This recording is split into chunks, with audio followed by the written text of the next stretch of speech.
Muy buenos días. La semana pasada estudiamos la transfiguración. Vimos que Jesús tomó a los escogidos entre los escogidos, ¿verdad? A estos tres, Pedro, Jacobo y Juan. Los llevó a una montaña alta, ahí se transfiguró delante de ellos. Lo que vimos es que brillaba, ¿verdad? La luz resplandecía en él.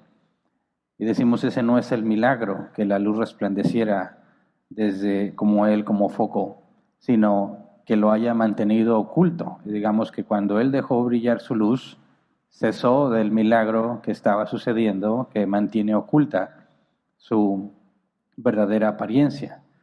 Y vimos que Moisés y Elías aparecieron también y estaban conversando con Jesús, y Lucas registra que conversaban acerca de su partida. Eso despierta a estos tres que Jesús había llevado consigo, estaban orando. No es la primera vez que registra que los discípulos se duermen, entonces se despiertan, se dan cuenta. Pedro pretende o intenta prolongar la estancia ofreciéndoles un albergue a los tres. No funciona. Hay una voz del cielo, el Padre habla y dice: este es mi hijo, mi escogido, escúchanlo, perdón. Y es muy importante ver que está Moisés representando a la ley, Elías, a los profetas.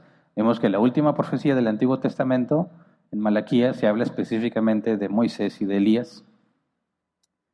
Y la voz del cielo dice: este es mi hijo, mi escogido, escúchenlo, dándole preeminencia, ¿verdad? Es mayor que la ley y los profetas, el que está ahí.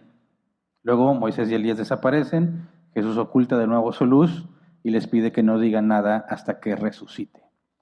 El día de hoy vamos a continuar el registro, nos estamos brincando algunas cosas.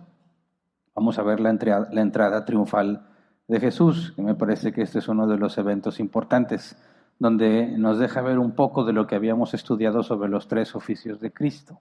Porque este evento nos deja ver que la gente percibía al menos dos de los oficios, y el tercero muy probablemente se entiende hasta después de la resurrección. Vamos a basarnos principalmente en el Evangelio de Mateo, aunque los 4 evangelios registran este evento y cada uno proporciona detalles que los otros no nos dan. Así que si lo juntamos, tenemos la historia bien complementada y podemos tener una idea mucho más clara de lo que sucedió. Entonces, antes de empezar a estudiar, vamos a orar así como estamos. Señor, te damos muchas gracias por este día, por tus misericordias, porque llegamos con bien. Gracias, Señor, porque pones en nosotros el querer como el hacer. Ayúdanos a no dejarnos llevar por nuestra comodidad o nuestros deseos, sino que podamos perseverar, separar este día para ti, Señor, para venir a escuchar de tu palabra, a ser instruido por medio del Espíritu Santo y a servir a nuestros hermanos. Te pido, Señor, que nos guíes, que nos ilumines, que nos abras el entendimiento para que podamos crecer en conocimiento, en sabiduría y aplicarlo para también crecer en santidad. Gracias. Amén. Vamos a Mateo 21, versículo 1 al 3. Mateo 21, 1 al 3 dice: cuando se acercaban a Jerusalén y llegaron a Betfagé, al monte de los olivos, Jesús envió a 2 discípulos con este encargo: vayan a la aldea que tienen enfrente y ahí mismo encontrarán una burra atada y un burrito con ella. Desátenlos y tráiganmelos. Si alguien les dice algo, respóndanle que el Señor los necesita, pero que ya los devolverá. Empecemos a estudiar por partes. Jesús envió a 2 discípulos. No se especifica quiénes son, pero ya más adelante envía otra vez a 2 discípulos a preparar la cena. Y ahí se especifica quiénes son. Si vamos a Lucas 22:8, dice: Jesús envió a Pedro y a Juan diciéndoles: vayan a hacer los preparativos para que comamos la Pascua. Entonces es muy probable pensar que estos 2, que son dentro del círculo cercano de Jesús, ¿verdad? 2 de los 3, hayan sido los que estaban siendo normalmente encomendados a este tipo de tareas. Y es probable, no seguro, pero es probable que Pedro y Juan hayan sido enviados a cumplir estas instrucciones. Y lo digo porque más adelante Juan nos da un detalle interesante, y saber, si suponemos que él estuvo ahí, creo que nos puede dar un buen contexto de cómo obtuvo esa información. Dice: Jesús les dijo: vayan a la aldea que tienen enfrente y ahí mismo encontrarán una burra atada y un burrito con ella. Desátenlos y tráiganmelos. Y Mateo es el único de los 4 evangelios que registra estos 2 animales. Los otros 3 evangelios registran el burrito, pero solo Mateo registra la mamá del burrito. Y según Mateo, los dos fueron llevados con Jesús. Según los otros 3 evangelios, solo mencionan el burrito. Por ejemplo, en Lucas 19:30, esto es lo que Lucas registra: vayan a la aldea que está enfrente y al entrar en ella encontrarán atado un burrito en el que nadie se ha montado. Desátenlo y tráiganlo acá. Y fíjate la especificación: en el que nadie se ha montado. ¿Por qué se toma Lucas el detalle de especificar que el burrito nadie lo ha usado para montarlo, verdad? Cuando yo estudio esto, digo, ¿por qué, verdad? Digo, es un detalle específico y debe de tener algún significado, ¿verdad? Mateo lo pasa por alto, pero Lucas sí lo especifica. ¿A qué se refiere? Bueno, no lo dice Lucas, ¿verdad? Pero creo que si vamos al Antiguo Testamento podemos ver que cuando Dios pedía, o alguien con la autoridad de Dios pedía, que algo se tomara y se consagrara para Dios, es decir, que algo fuese usado para servir a Dios, para adorar a Dios o para un objetivo específico de Dios, siempre se pide que sea algo nuevo y sin usar. Por ejemplo, Números 19:2. Dice: el siguiente estatuto forma parte de la ley que yo, el Señor, he promulgado. Los israelitas traerán una vaca de piel rojiza, sin defecto y que nunca haya llevado yugo. Obviamente no va a decir que nadie monte la vaca porque no montaban vacas, ¿verdad? Pero sí las usaban para trabajar la tierra. Y se especifica que nunca haya llevado yugo. ¿Por qué? Porque esa vaca tiene un propósito especial para Dios. Luego, 1 Samuel 6:7. Dice: ahora manden a construir una carreta nueva. Escojan también 2 vacas con cría y que nunca hayan llevado yugo. Aten las vacas a la carreta, pero encierren los becerros en el establo. Y aquí está mencionado una cosa: una carreta nueva. No agarrar una carreta usada, es una carreta nueva y 2 vacas que nunca hayan llevado yugo, que no han sido utilizadas. Un ejemplo más, Deuteronomio 21:3. Entonces los ancianos de la ciudad más cercana al muerto tomarán una becerra a la cual nunca se le haya hecho trabajar ni se le haya puesto el yugo. Ese es el caso de que en un campo encuentren a alguien muerto y no saben quién fue, y estas son las instrucciones de cómo proceder, y la becerra, la cual va a ser usada para trasladar al muerto, porque no lo pueden tocar, tiene que ser nueva, ¿verdad? Sin estrenar, no pudo haber sido usada para tareas comunes. Entonces, cuando leemos que Lucas especifica un burrito en el que nadie se ha montado, creo tiene que ver con esta idea de que ese burrito va a ser consagrado al servicio de Dios, específicamente porque el Mesías va a montar al burrito. Entonces, fíjate esos detalles, ¿verdad? Que si no tenemos en cuenta el Antiguo Testamento, pasan completamente desapercibidos. Eso no significa que si tú quieres ofrendar algo tiene que ser nuevo, ¿verdad? Digo, ahí hay otra doctrina más adelante que tergiversa la Escritura y se usa para manipular. Así que no podemos desviarnos, ¿verdad? Sí, Dios en el Antiguo Testamento pedía cosas específicas que no fueran usadas. Pero si, por ejemplo, por alguna razón en la iglesia decimos, oye, necesitamos algo para mover, para cargar, sí, yo tengo una camioneta, pero está usada. Tiene que ser nueva, no aplica. No estamos en la ley de Moisés. Para empezar, no es algo que esté consagrado así al servicio de Dios. Así que no lo lleven esto a situaciones donde yo he escuchado que dicen que si le vas a dar algo a Dios, no le des algo que ahí tienes, ¿verdad? Sino que tienes que buscar algo nuevo, algo que te cueste, algo que te duela comprar para que Dios lo acepte con agrado. Y eso es tergiversar la Escritura. Pero bueno, ahí está el detalle de Lucas, haciendo referencia a que nadie haya montado ese burro anteriormente. Luego regresamos a Mateo, versículo 3. Si alguien les dice algo, o sea, si vas a agarrar el burrito y a su madre y alguien te dice algo, respóndele que el Señor los necesita, pero que ya los devolverá. O sea, es un préstamo, ¿verdad? Lo voy a tomar, pero lo voy a regresar. Ahora, me llama la atención que el comentario de Helicos propone 3 interpretaciones a estas palabras. Dice, por simples que sean las palabras, admiten 3 interpretaciones muy diferentes. Interpretación número 1, cuando dicen el Señor, puede usarse ya sea en el sentido más alto como equivalente a Dios, a Jehová, como si el asna y el pollino fueron reclamados para su servicio. O sea, cuando Jesús les dice, respóndales que el Señor los necesita, pero que ya los devolverá, dice, ¿qué se entiende por eso? ¿Qué clase de instrucción es esa? ¿Quién confiaría en esa instrucción? Entonces dice, si tú lo ves en la NBI, Señor viene con S mayúscula, ¿verdad? Refiriéndose a Dios. Es la forma en la que se referían a Dios y es la forma en la que se referían a Jesús. haciendo a Jesús Dios. Entonces dicen, bueno, una interpretación es que cuando dice el Señor lo necesita, obviamente los que están ahí, ¿verdad? En el contexto que conocen en todo el Antiguo Testamento, sabrían que es algo consagrado para Dios, como lo leí. De manera que no pondrían un pero si es que Señor lo interpretan como refiriéndose a Jehová. Interpretación 2. Cuando dice Señor se refiere a Cristo, en el sentido especial en que sus discípulos se referían a Él como el Señor. Eso implicaría que los dueños de los burros, la mamá y el burrito, conocen a Jesús y también son discípulos de Jesús.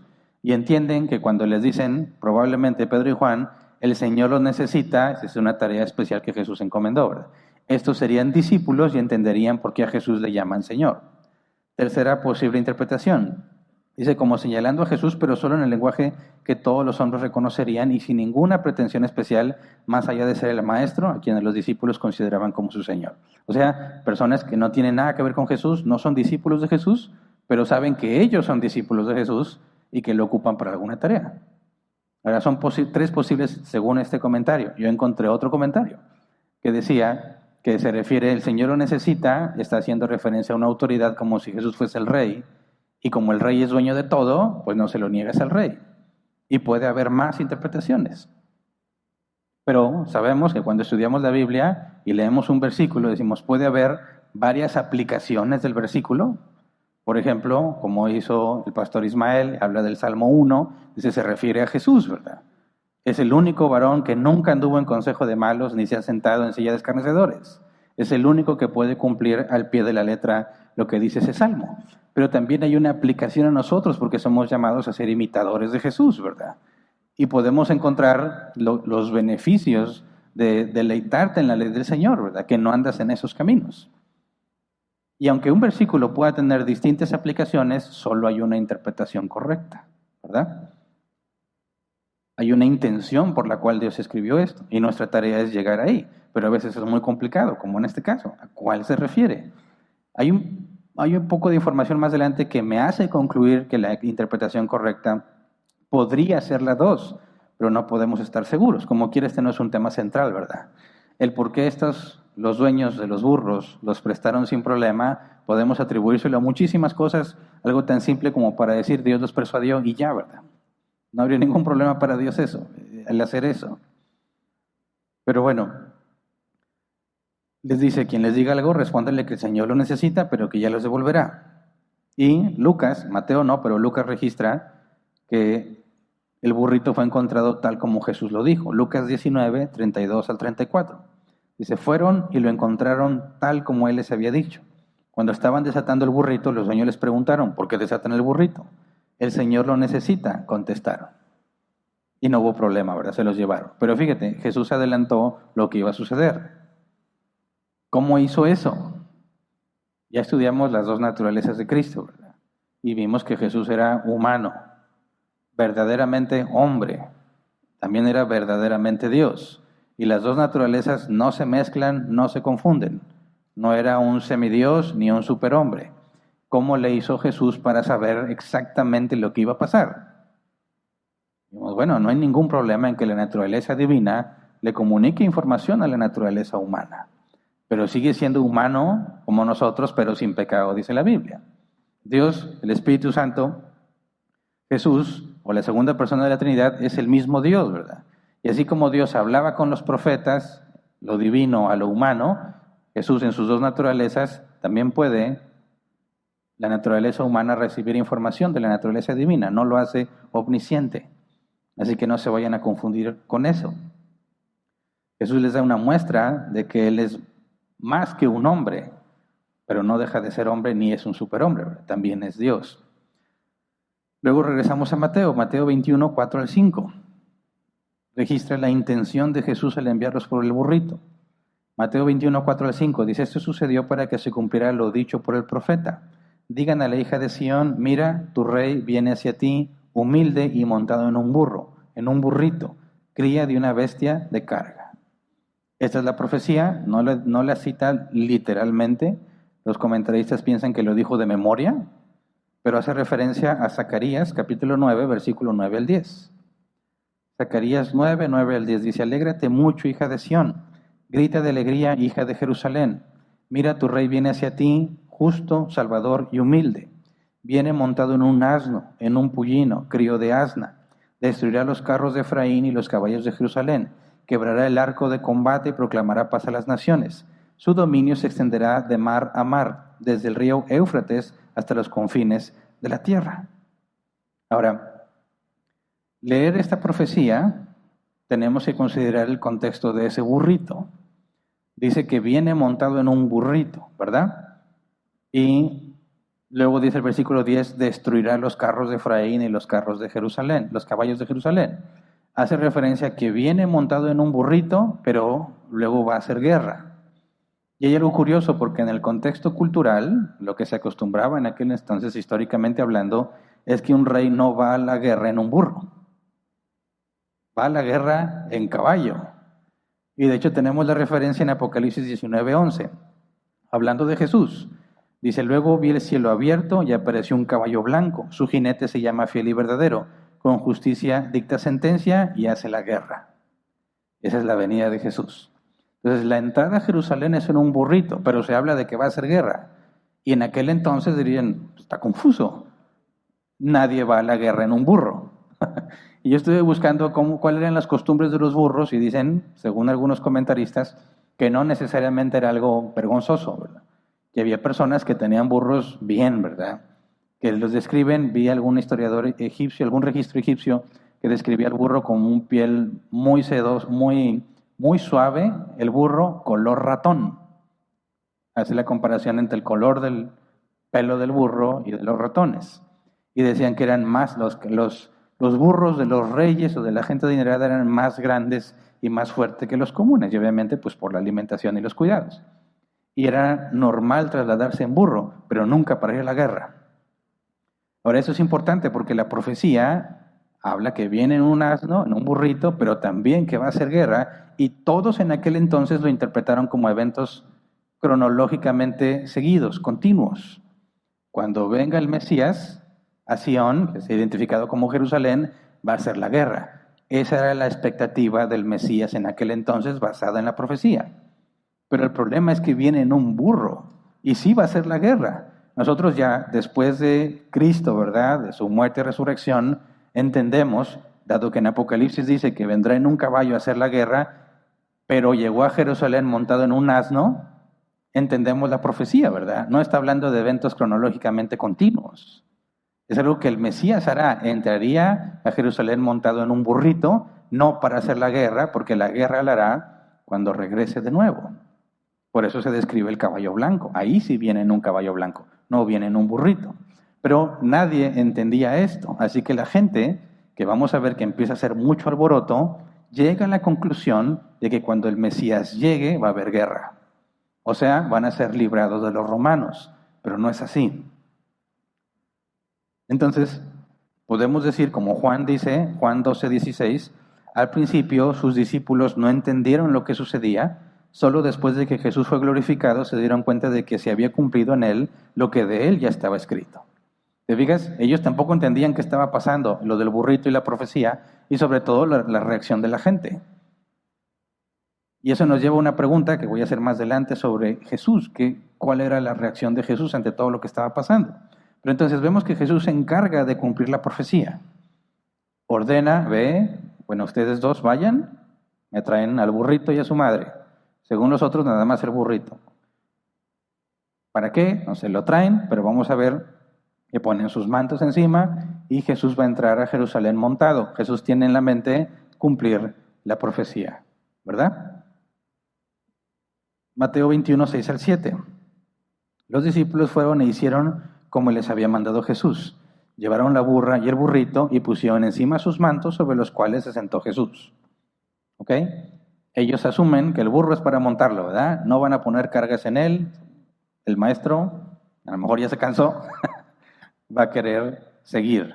Están en el Monte de los Olivos, es un monte. Si entras a Google Maps, vas a poder ver que el Monte de los Olivos está relativamente cerca del templo, porque más adelante, si sigue ese registro, narra a Jesús en el templo. Pero Juan nos da más información de lo que hicieron ahí en el Monte de los Olivos. De hecho, en el Monte de los Olivos van a suceder muchas otras cosas. Pero estás en alto, traen el burrito y Jesús empieza el descenso. Algunos podrían pensar, bueno, pues Jesús ya se había cansado, ¿verdad? Pero no, Jesús tiene en mente cumplir las profecías acerca de él. Luego nos dice Mateo que ya había mucha gente esperando. Mateo 21:8. Había mucha gente que tendía sus mantos sobre el camino. Otros cortaban ramas de los árboles y las esparcían en el camino. Ahora, ¿qué onda? ¿De dónde salió toda la gente? Jesús viene y ya hay gente que pone sus mantos en el camino y cortaban árboles o ramas de los árboles y las esparcían en el camino. ¿De dónde salió la gente? Mateo no lo registra.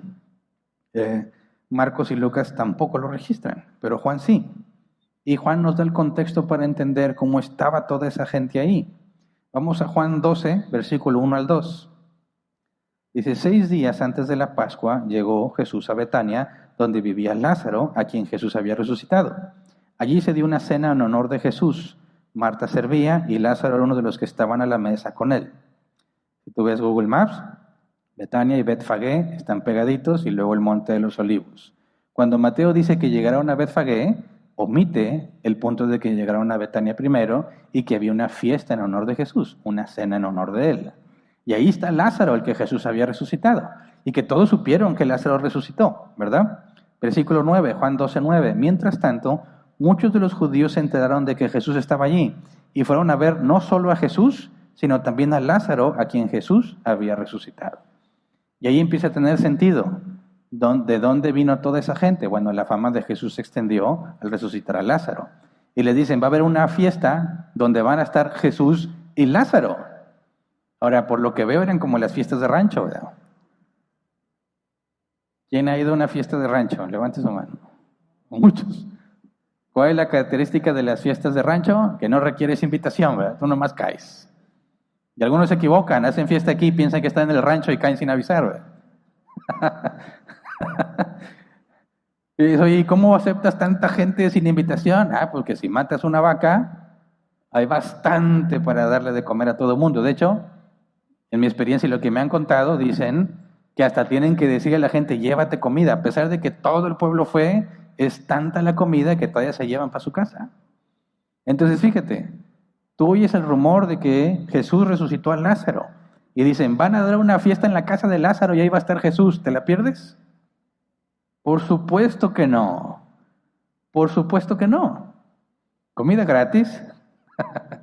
La oportunidad de ver al resucitado y de preguntarle lo que seguramente cualquiera querría preguntarle. ¿Qué pasó? ¿Qué se siente morirse? ¿Qué viste? ¿Es cierto eso de la luz y el túnel de luz y que vas hacia la luz?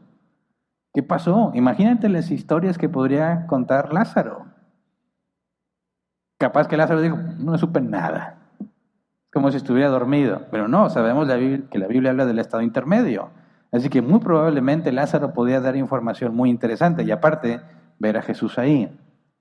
Luego Juan 12, versículo 12 al 13. Al día siguiente, muchos de los que habían ido a la fiesta se enteraron de que Jesús se dirigía a Jerusalén. ¿Cuál fiesta? La de la casa de Lázaro, donde muchos fueron a ver a Jesús y a Lázaro. Y dice, al día siguiente, muchos de los que habían ido a la fiesta se enteraron de que Jesús se dirigía a Jerusalén. Tomaron ramas de palma y salieron a recibirlo, gritando a voz en cuello, Hosana, bendito el que viene en el nombre del Señor, bendito el Rey de Israel. Y aquí está la razón de toda la gente que Mateo narra sin dar explicación.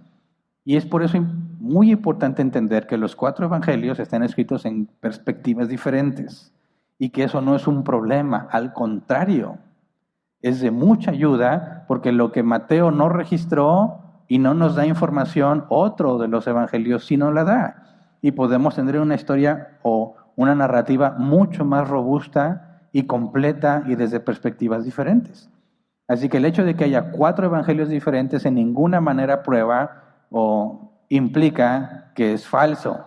Al contrario, confirma que es verdadero, porque no puedes inventarte una historia y luego en las 4 perspectivas diferentes hacer que sin planearlo coincidan en los hechos y que un evangelio explique lo que otro dijo.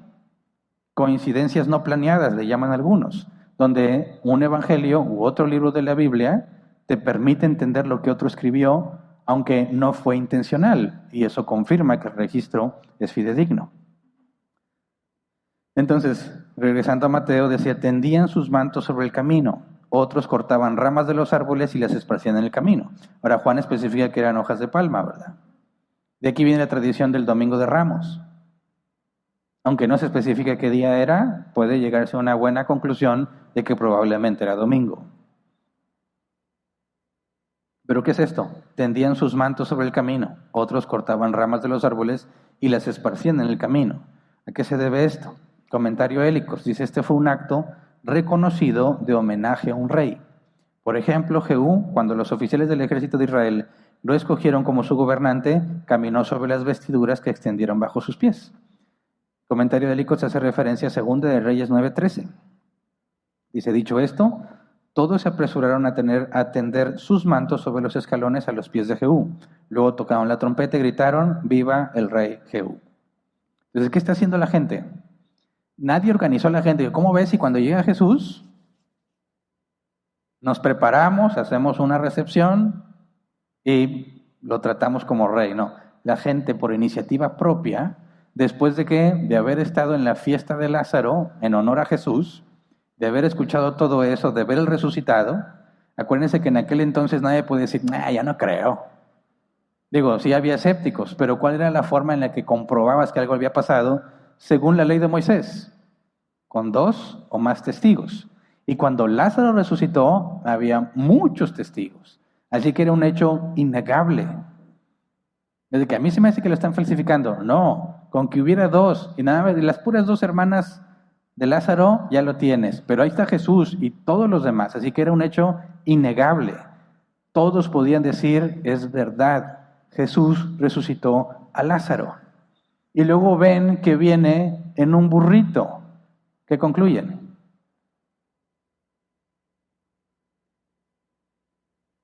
Este es el rey. Este es el Mesías prometido. Este es el rey que va a hacer guerra para librarnos. Y lo empiezan a recibir como rey. ¿Verdad?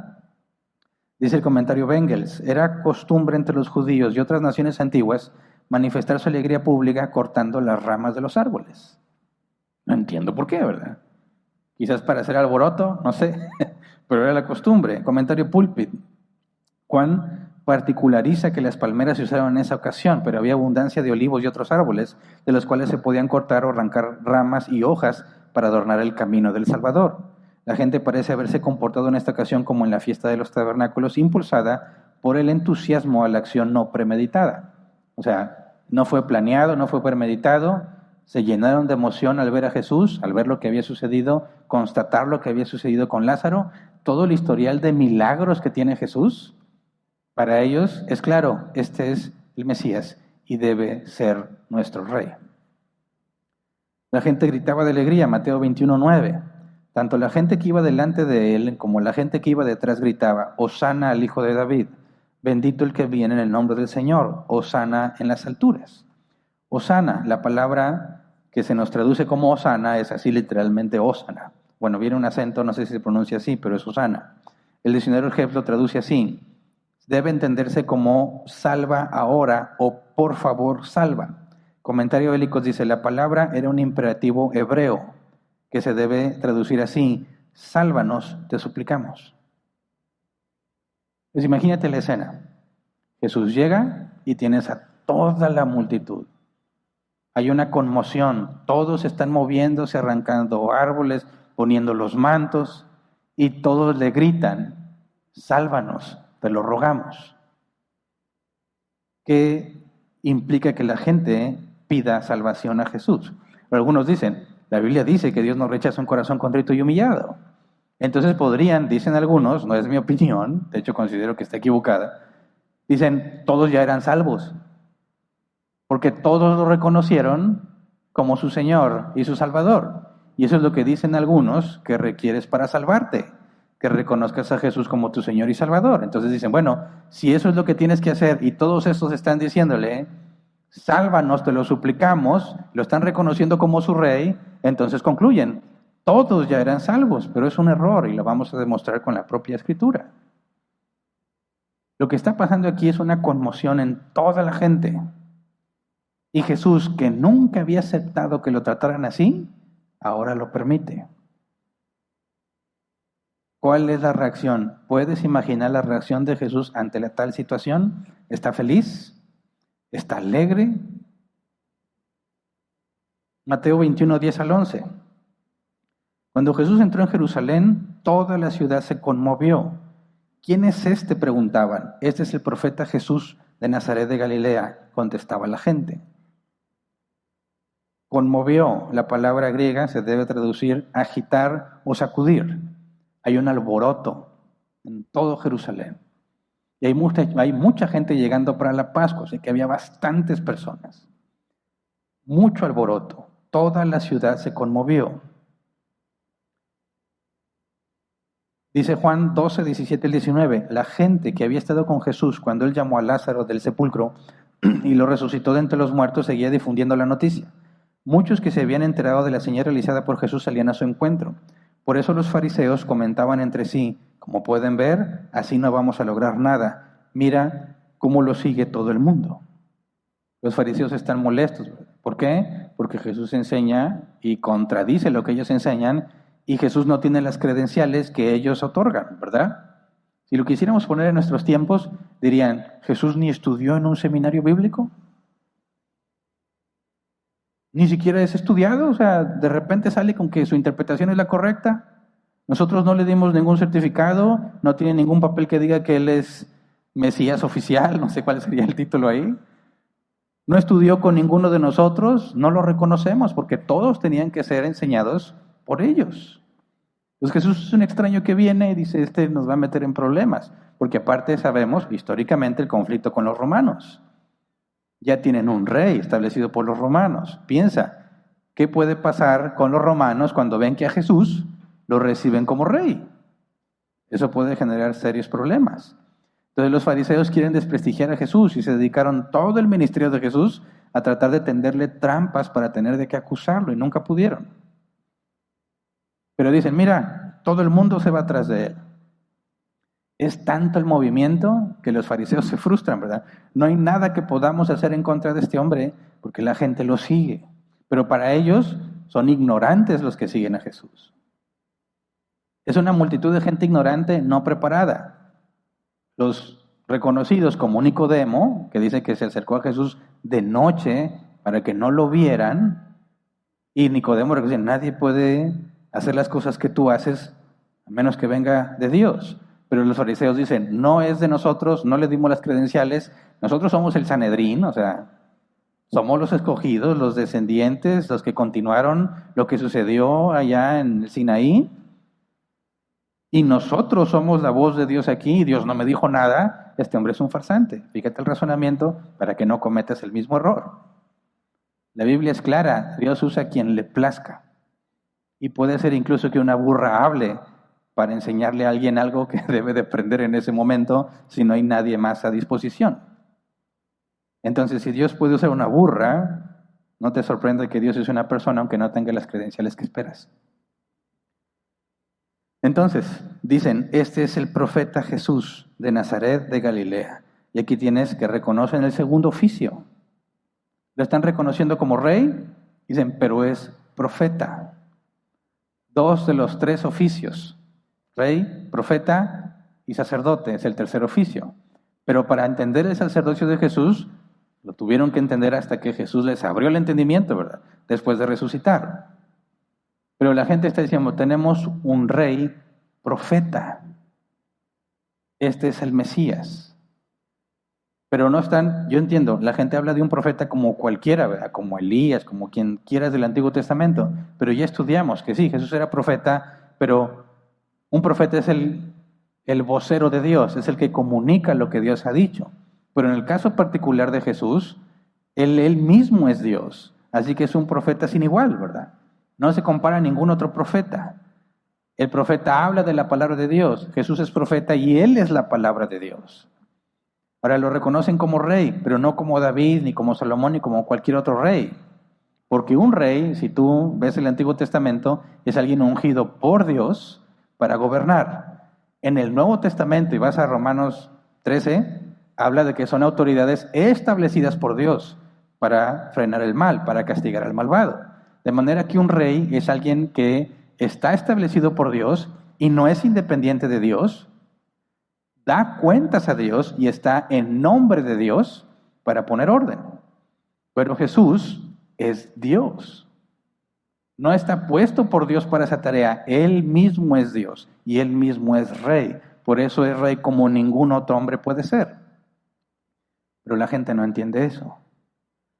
La gente ve a su Mesías, pero lo ve con los ojos de los beneficios que van a obtener porque se van a librar de los romanos. ¿Verdad? En este punto Mateo finaliza el registro. Se acaba todo lo que Mateo registra sobre la entrada de Jesús a Jerusalén, pero Lucas nos proporciona más información y menciona un conflicto con los fariseos. Lucas 19, versículo 39 al 40. Algunos de los fariseos que estaban entre la gente le reclamaron a Jesús: Maestro, reprende a tus discípulos. Pero él respondió: les aseguro que si ellos se callan, gritarán las piedras. Ok. ¿Por qué le reclaman a Jesús? Reprende a tus discípulos, pero le dicen maestro, maestro, reprende a tus discípulos. Y es lo más que le concedieron a Jesús, considerarlo un maestro. Bueno, es innegable con toda la gente que tienen ahí, ¿verdad? Pero está la gente y le dicen maestro, o sea, son hipócritas, ¿verdad? Maestro, reprende a tus discípulos. ¿Cuál es el problema? No lo especifica. Puede ser envidia o puede ser, como comenté ahorita, el posible conflicto con los romanos. De hecho, está muy relacionado a lo que vamos a ver un poco más adelante, porque esos deseos de quitarse el yugo de Roma llevan a la destrucción de Jerusalén. Y de hecho Jesús no les instruyó que lucharan contra los romanos. De hecho les dijo que pagaran los impuestos. Entonces tienes a toda esta multitud creando una situación crítica para el que entiende de política como el fariseo. Dice, nos vamos a meter en problemas con los romanos, porque Roma ya puso un rey, pero la gente está proclamando otro rey. Inevitablemente va a generar un conflicto y nos va a afectar a todos. Y toda esta gente ignorante no sabe. Fíjate la postura de los fariseos. ¿Y qué le contesta Jesús? Les aseguro que si ellos callan, gritarán las piedras. ¿A qué se refiere? ¿Dios puede hacer que las piedras griten? Sí, si la burra habla. Ahora, ¿cómo sería? No tengo idea. Pero quizás no se refiere a un hecho milagroso que Dios puede hacer, sino algunos ven una referencia directa a Habacuc. Vamos a Habacuc 2, versículo 10 y 11. Dice, son tus maquinaciones la vergüenza de tu casa. Exterminaste a muchas naciones, pero causaste tu propia desgracia. Por esto, hasta las piedras del muro claman y resuenan las vigas del enmaderado. Esto se parece mucho a cuando Dios confronta a Caín y le dice que la tierra clama por la sangre de su hermano. ¿A qué se refiere? Cuando dice aquí también, hasta las piedras del muro claman y resuenan las vigas del enmaderado. O sea, es tan obvio la maldad, es tan grave lo que hiciste, que aún las piedras claman justicia. Es similar a lo que le dice a Caín, la tierra clama justicia por la sangre de tu hermano. Es tan grave lo que has hecho, nadie lo puede ocultar, nadie puede decir que no es grave. Cuando le dicen a Jesús, reprende, regaña a tus discípulos que se callen, dice no, si no lo hacen ellos, aún las piedras lo van a hacer. Está diciendo que esto es inevitable. Esto así debe de ser, esto es lo correcto. No hay forma de evitar que suceda, es lo que el Padre ha ordenado. Entonces tienes a Jesús permitiendo, en única ocasión en su ministerio, que lo traten como quien realmente es, el Rey. De hecho, esa fue la inscripción que pusieron en la cruz, Rey de los judíos. Pero, ¿cómo responderías a la pregunta? ¿Cuál era la reacción de Jesús? ¿Estaba contento? ¿Estaba feliz? ¿Qué opinas? ¿Cómo te sentirías tú? Muchas veces, y lo veo en distintos programas y videos, hay una especie de sueño en muchas personas de alcanzar ser reconocidos por muchos. Lo ves a veces reflejado desde que son niños que quieren ser artistas. quieren ser personas importantes. ¿Por qué? Que todos me aplaudan. Hay muchos tienen, o me puedo incluir como ser humano, tenemos un deseo de ser reconocidos. De que un día digan, si estudiaste, no sé, una ingeniería, fue un excelente ingeniero. Un excelente maestro, licenciado, abogado, lo que sea, cantante, artista, lo que sea, buscan la grandeza. ¿Cómo reaccionarías tú cuando vienes montado en un burrito y todos se tratan como rey y te dicen, sálvame, te lo suplico? ¿Cómo reaccionaría Jesús? ¿Cómo reaccionó Jesús? ¿Podemos saberlo? ¿Estaba feliz, contento por lo que la gente dice? Piensa bien, porque la Biblia dice que Jesús conocía muy bien el corazón de los hombres. Vamos a Lucas 19, 41 al 44. Lucas es el único que da este dato. Lucas 19, 41 al 44 dice, cuando se acercaba a Jerusalén, Jesús vio la ciudad y lloró por ella. Fíjate bien, toda la gente está gritando de alegría y Jesús está llorando. Lloró por ella, dijo, ¿cómo quisiera que hoy supieras lo que te puede traer paz? Pero eso ahora está oculto a tus ojos. Te sobrevendrán días en que tus enemigos levantarán un muro y te rodearán y te encerrarán por todos lados. Te derribarán a ti y a tus hijos dentro de tus murallas.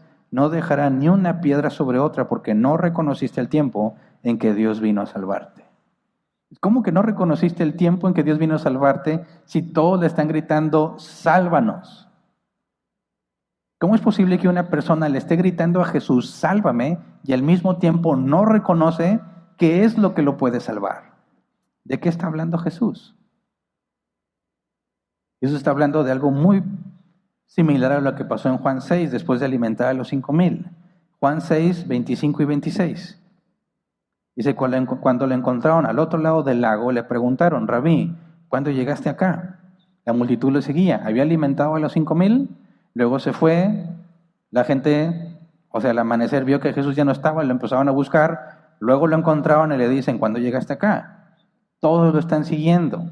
Dice el versículo 26, ciertamente les aseguro que ustedes me buscan, no porque han visto señales, sino porque comieron pan hasta llenarse.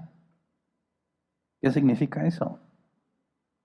¿La gente buscaba a Jesús? Sí. ¿Para qué? Para beneficiarse de él.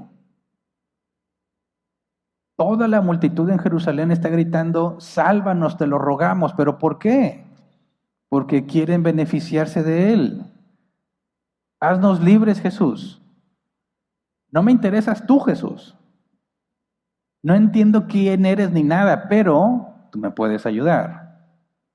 Tú puedes liberarme. Yo ya no quiero estar sometido a los romanos. ¿En qué les afectaba? En impuestos, número 1.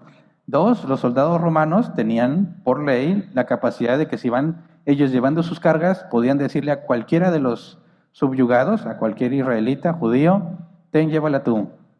Por creo no me acuerdo cuántas millas tenía que llevarlas y era obligatorio. Y luego Jesús les enseñó que cuando pasa eso, da una milla extra. Más se enojaban. Pero dicen, ahora ahí viene el Mesías. Y el Mesías, según las profecías, va a hacer la guerra y nos va a librar y gobernaremos sobre las naciones. Así que todos están alabando a Jesús, no por quién es Jesús, sino por lo que pueden recibir de él. Por eso Jesús ve la ciudad y llora y dice, si supieras lo que puede salvarte. Pero es precisamente ese deseo que expresan lo que los va a llevar a su destrucción al tratar de librarse del yugo de Roma en el 70 después de Cristo. Y fue muy feo, horrible lo que sucedió. Ese mismo deseo por el cual claman a Jesús es lo que los llevó a la destrucción. Y Jesús les dice, está oculto a sus ojos. Ellos están seguros de que Jesús es el Mesías y aún así no entienden la obra de Jesús. Y eso es lo triste, que hay muchas personas así en la iglesia.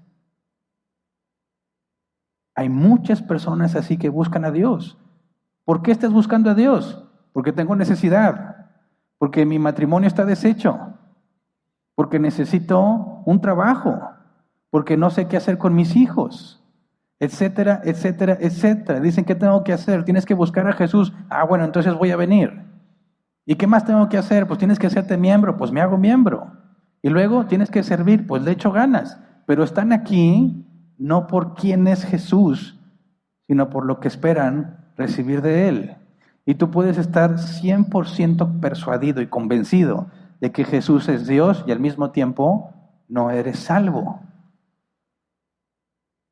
Por eso Santiago enseña que la fe sin obras es muerta, pero es fe. No es fe que salva, es una fe muerta. Y la fe es certeza. Hay personas 100% convencidas de que Jesús es Dios, pero no son salvas, porque están aquí buscando no a Dios, sino los beneficios que Dios puede darles. ¿Cómo identificas a esas personas? Que se van a cansar. Ese es el primer tipo, se van a cansar de esperar y se van a ir. Las cosas se van a poner complicadas y ya no van a querer seguir. La parábola del sembrador, Jesús lo dijo. La semilla. Algunas no caen en tierra, caen en el camino, se mueren rápido. Otros caen en tierra poco profunda, brota, viene el enemigo y se lleva la semilla. Otro cae entre las espinas, crece, pero nunca da fruto. Jesús explica, ¿de qué se trata eso? Bueno, es que hay personas, escuchan el Evangelio y lo descartan, no les interesa. Hay otros que creen rápido, se ponen alegres, vienen los problemas y se apartan. Y otros que ahí están, como el trigo y la cizaña, y nunca dan fruto. Y son aquellos que Jesús dice, en aquel día me dirán, Señor, Señor. Pero hay otros que cae la semilla en buena tierra, crece y da fruto, al 30, al 60 y al 100 por uno. De manera que Jesús anticipó lo mismo que estaba sucediendo aquí con toda la multitud, lo que sucedió con Ananías y Zafira, personas plenamente convencidas de quién es Jesús, pero no son salvas. Personas con una fe muerta. Sirven, hacen buenas cosas, pero no son producto de su fe. Es un pago, un sacrificio para recibir lo que ellos esperan. Por eso me acuerdo mucho, conocí una persona hace ya muchos años, que se acercó él y toda su familia a la iglesia, donde yo me congregaba antes, y tú pensabas que efectivamente Dios había hecho un milagro con ellos. Pasó el tiempo, pasaron los años, supe que ya no iba a la iglesia, de repente me contactó, oye Hernán, supe que estás poniendo una iglesia, cuando empezamos con árbol plantado, le dije, sí, cuando quieras visitarnos. Digo, no es que te quiera visitar, que tengo una pregunta. Y estoy cansado de no tener dinero. Antes de hacerme cristiano, yo traía mucho dinero. Digo, no te miento y no es por presumir, pero en mi cartera tenía unos 8,000 pesos nomás por lo que saliera. Me hice cristiano seco, nada, me va mal. ¿Eso no es lo que me prometieron? ¿En tu iglesia me va a ir bien? Que no, olvídalo. No entiendes de qué se trata esto. No se trata del dinero que traes en la bolsa. No se trata de lo que Dios te va a dar. Porque si Dios te salvó y te hizo nacer de nuevo, ya te dio todas las cosas. Aunque vivas aquí miserable, enfermo, con un matrimonio destruido, con los hijos más rebeldes que te puedas imaginar, eso en nada cambia todo lo que Dios ya te dio si naciste de nuevo. Y si Él decide no sanarte y no restaurar tu matrimonio y nunca darte trabajo, eso no importa, porque ya te salvó. ¿Se entiende? Sí, cansa no tener dinero. O alguien dice, ay, qué chido, hoy me siento tan bien, no traigo nada. Por supuesto que no, y menos en estas fechas que se acercan. Hay un deseo compulsivo de comprar para quedar bien. No sean necios y administren bien su dinero.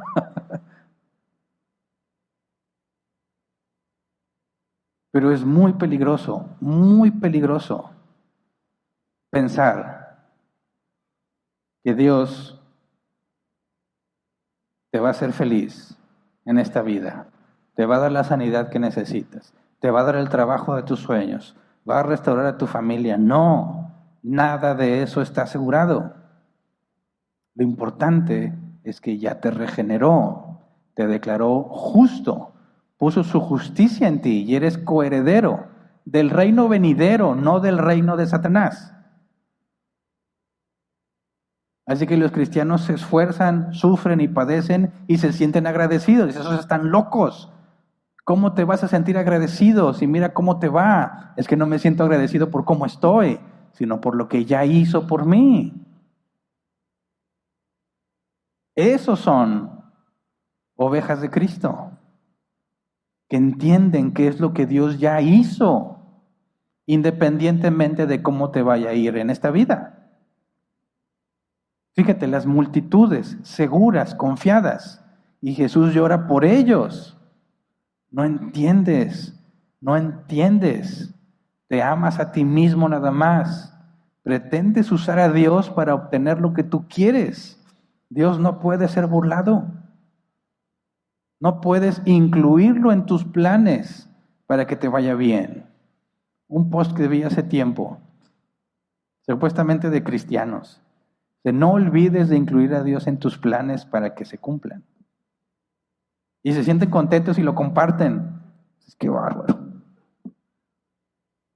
Están ciegos. Están ciegos. Está oculto a sus ojos. Reflexiona sobre ti mismo. ¿Por qué estás aquí? ¿Por qué estás aquí? ¿Qué esperas? ¿Qué esperas lograr? No tiene nada de malo de ser un mejor trabajo. No tiene nada de malo de ser una familia unida. Pero no es por eso que estás aquí. No es por eso que te esfuerzas en venir a congregarte. Eso queda en el criterio de Dios. Si me lo da o no me lo da, es su decisión. Yo estoy aquí porque Él es mi Señor. Y Él ha ordenado que no deje de congregarme.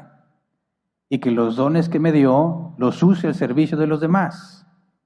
Y que de lo que he puesto en mis manos lo multiplique como buen mayordomo. Y que predique el Evangelio. Y que espere todo momento oportuno para hablar de Él. Y que dé razón de la esperanza que hay en mí cuando se me demande. Y que sea un buen representante y un buen soldado del reino de los cielos. Por eso estoy aquí. Lo que Él me quiera dar queda a su criterio. Y si no me da nada, no me importa. Ya me dio todas las cosas. ¿Se entiende la diferencia?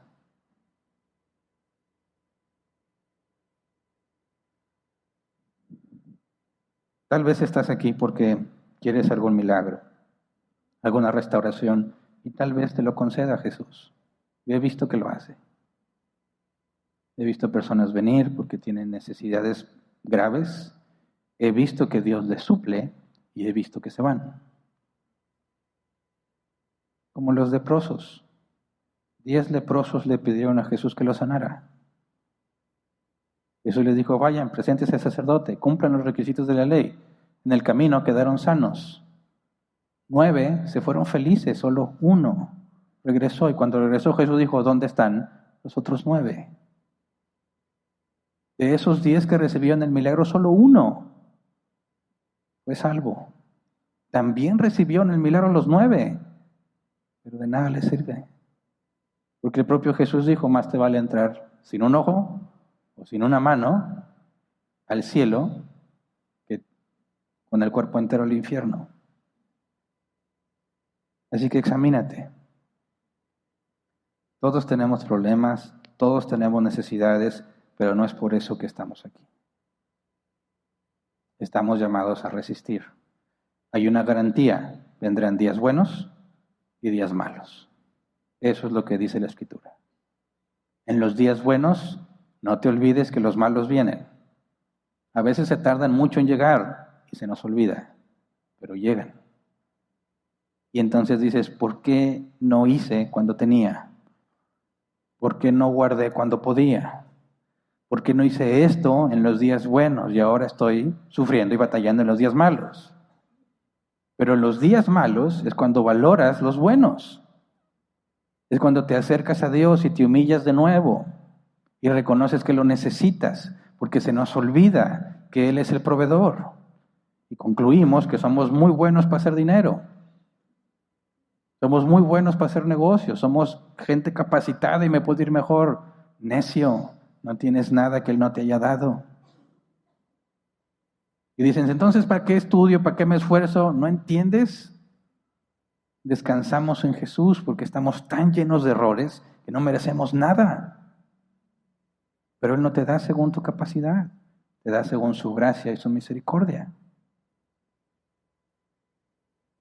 Por eso, mis hermanos, esforcémonos en tener claro, no se trata de lo que haces externamente, no se trata de que si eres miembro y sirves, o si te congregas o no, se trata de por qué lo haces. ¿Por qué lo haces? El rey vendrá y te va a pedir cuentas. Tienes que entregar buenas cuentas, pero no estás aquí solo por eso. Tendrás que reconocer, te humillarás delante de Él, te postrarás sabiendo que no mereces nada y entonces vas a ser reconocido como un siervo fiel.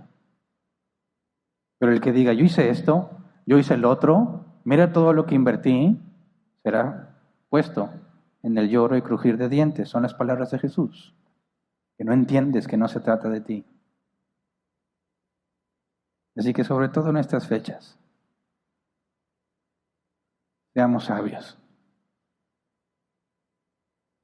No te enfoques en tus necesidades. La Biblia dice que los paganos se preocupan por esas cosas.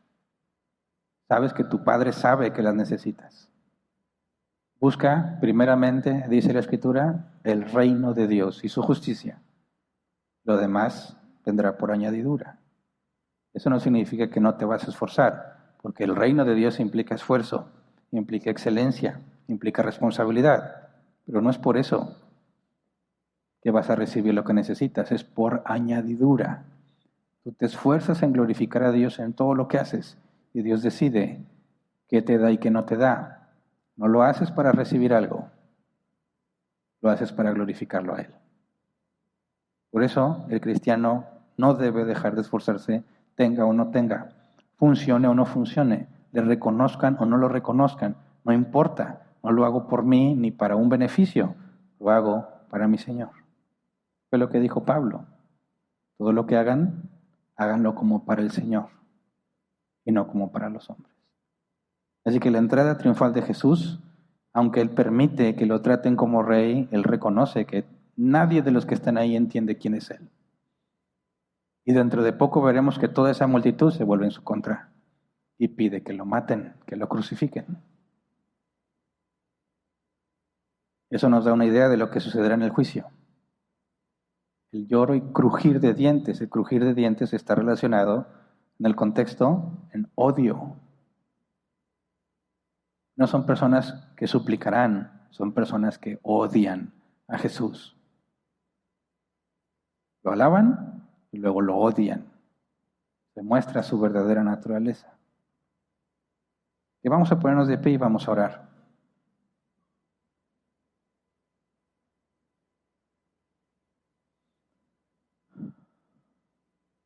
No sé si estés en tus días buenos o en tus días malos, o mitad y mitad.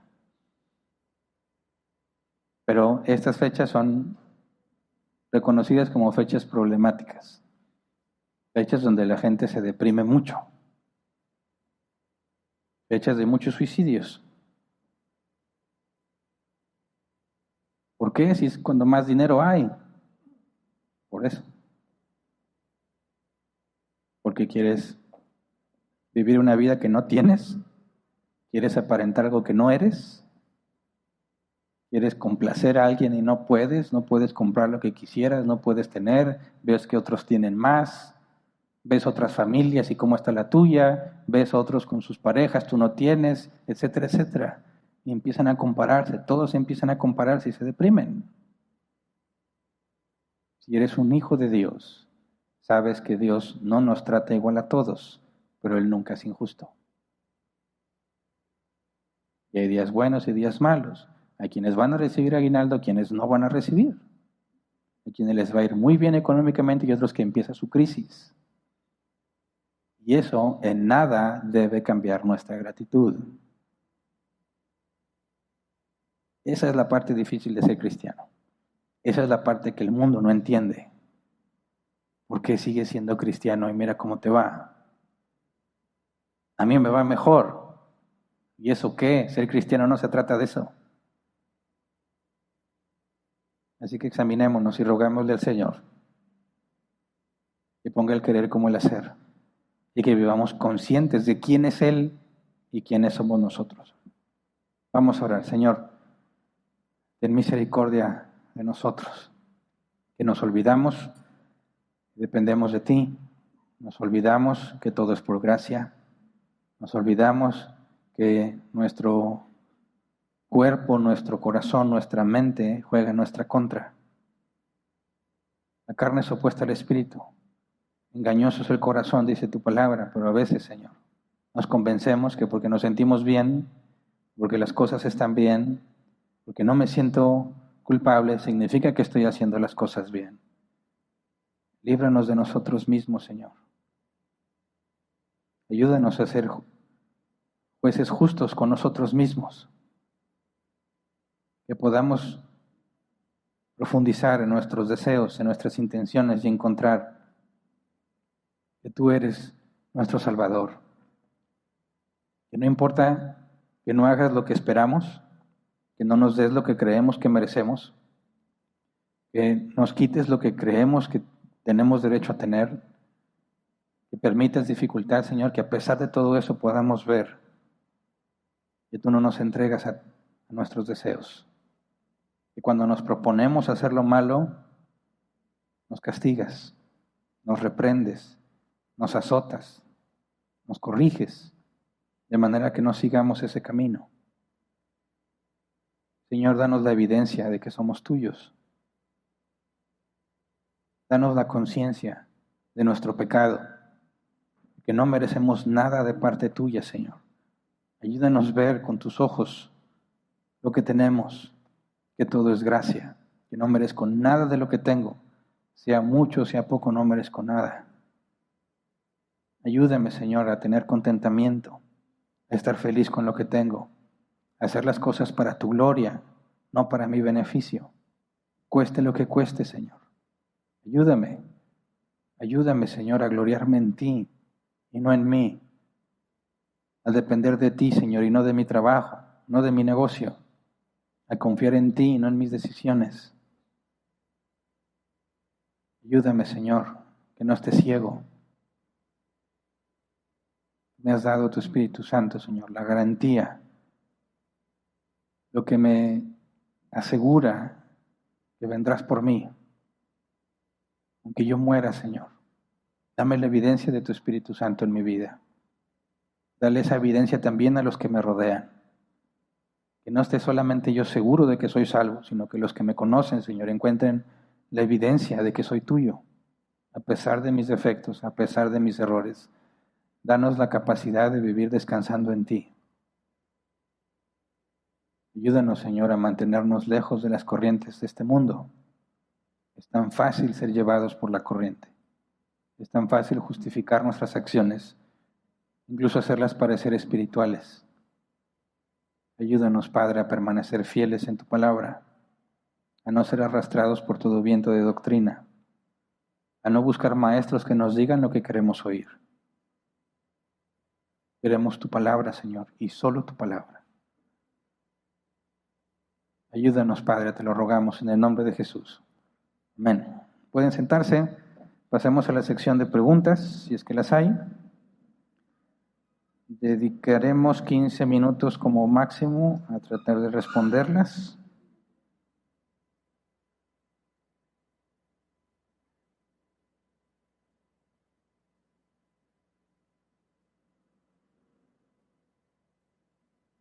Si una pregunta no tiene nada que ver con el tema, la pasamos al final. Veo que ya hay unas preguntas ahí. Este próximo martes tenemos la sesión de preguntas. Pues, lamentablemente la vez pasada no pude por trabajo. En el lugar donde estoy trabajando esta es temporada alta, entonces surgen cosas de imprevisto y por la responsabilidad que tengo ahí, tengo que estar ahí, ¿verdad? Es parte de la responsabilidad que se me ha asignado. Entonces, Si ya no alcanzo a llegar o algo, trato de avisar lo más pronto posible. Ahora también, la vez pasada avisé justo antes, justo a la mera hora, y quisiera aclarar por qué, porque algunos dirán, ay, nos pudiste avisar antes, ¿verdad? Sí, claro que puedo avisar antes, pero en el lugar donde trabajo tienen esto que se llama ISO 27000, y eso implica, por norma, que no puedes traer dispositivos personales.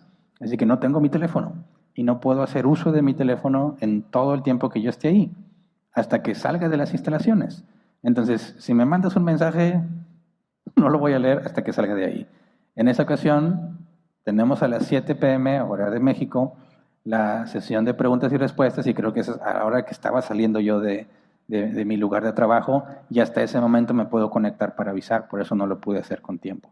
Entonces, si por alguna razón llega el martes y pasan de las 7 y no he avisado nada, no es que sea yo negligente, es que no puedo avisar hasta que salga de esas instalaciones. Nada más por si alguien diciendo, no, Hernán se pasa. Nada más va claro, ¿ok? Empiezo a leer las preguntas. Dice Alfredo Mireles, buenas tardes. Sabemos que Dios es inmutable y es imposible que sea sorprendido. Cuando la Biblia dice que Jesús llora o que se entristece es porque como hombre es vulnerable a las mismas emociones que nosotros. Entiendo que las razones de Jesús para llorar son distintas porque Él es sin pecado, pero supongo que lo hacen experimentar emociones iguales a las nuestras.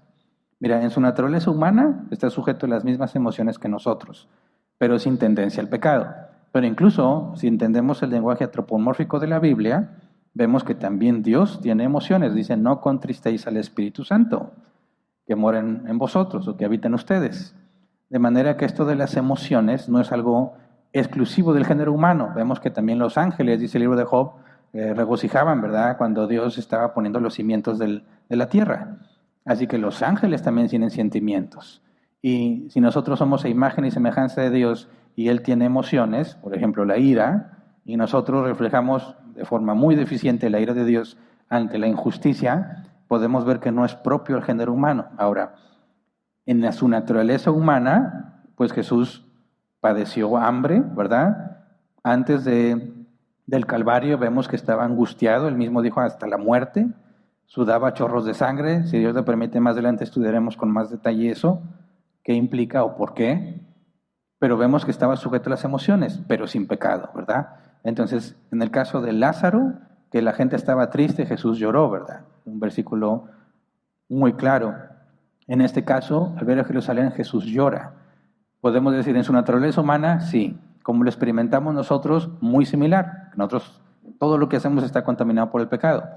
Pero no solo en su naturaleza humana, ¿verdad? Porque también vemos que en la naturaleza divina podemos entender el concepto de emociones. Luego dice Manuel Valdés, ¿cómo explicamos desde esta perspectiva, honra a tu padre y a tu madre para que te vaya bien? Ya que nos dice que es un mandamiento con promesa y menciona que tendremos una larga vida en la tierra. ¿A qué tierra se refiere? A esta. Y está citando la ley de Moisés, ¿verdad? Y en aquel entonces, podemos verlo en el caso de Abraham, en el caso de Jacob. Quizás muy claro en el caso de Jacob cuando José lo presenta a Faraón, le pregunta cuántos años tiene y el faraón dice cuántos años tiene y los dos eran muy longevos. Ser longevo en aquel entonces era un claro sinónimo de bendición, porque imagínate llegar a esas edades con todos los peligros de aquel entonces, sin medicina, sin nada de lo que nosotros tenemos, sobrevivir era muy notable que hayas tenido una gracia especial. Vivir mucho tiempo era una clara señal de que Dios te había guardado.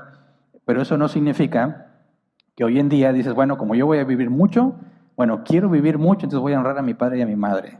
Es lo mismo que cuando dice alguien, yo no me quiero morir joven, voy a hacer mucho ejercicio, y lo dicen, como que ya le dio un ataque al corazón y se murió, y hacía mucho ejercicio.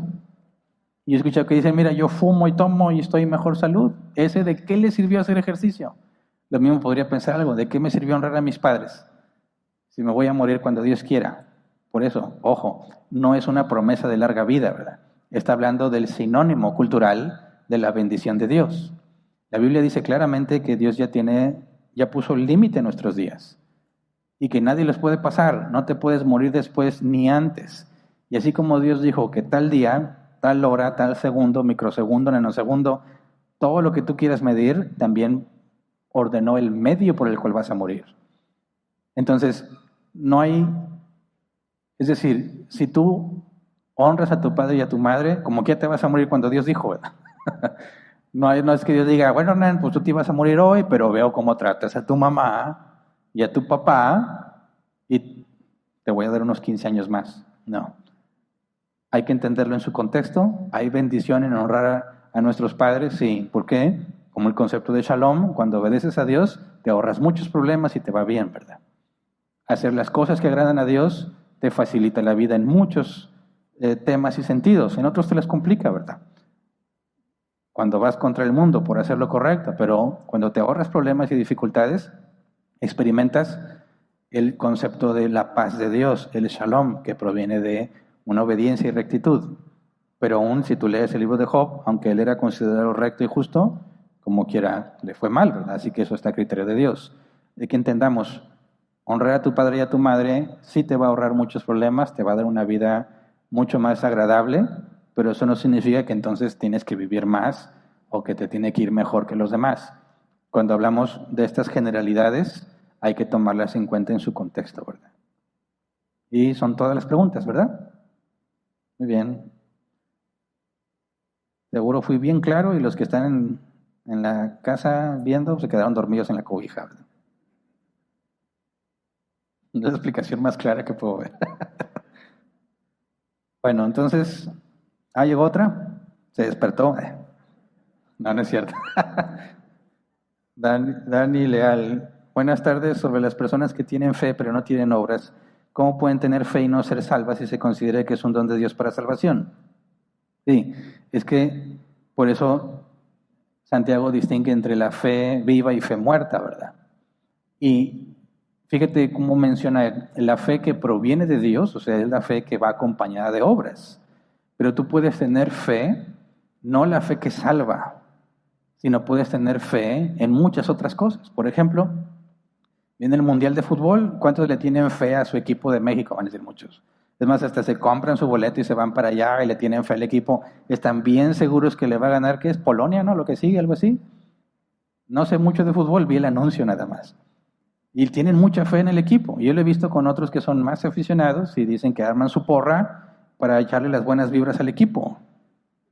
Bueno, si tú quieres hacerlo, vivimos en un país libre, ¿verdad? No voy a entrar en conflicto contigo, pero no suena muy convincente eso que me estás diciendo. Pero están completamente seguros de algo, eso es fe. Pero eso no es la fe que proviene de Dios.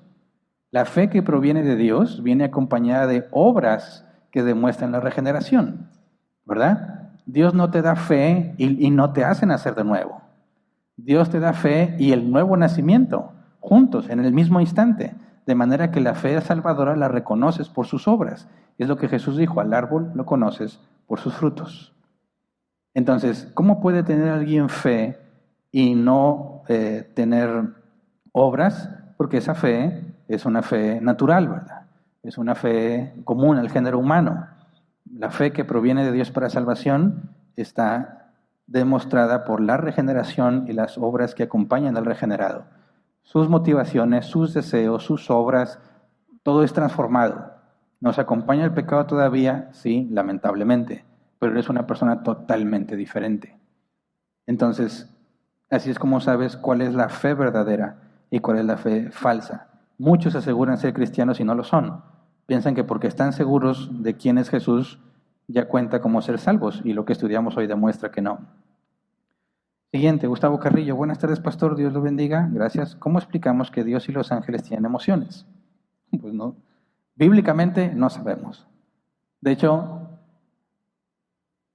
tendríamos problemas en tratar de entender una emoción en algo inmaterial, ¿verdad?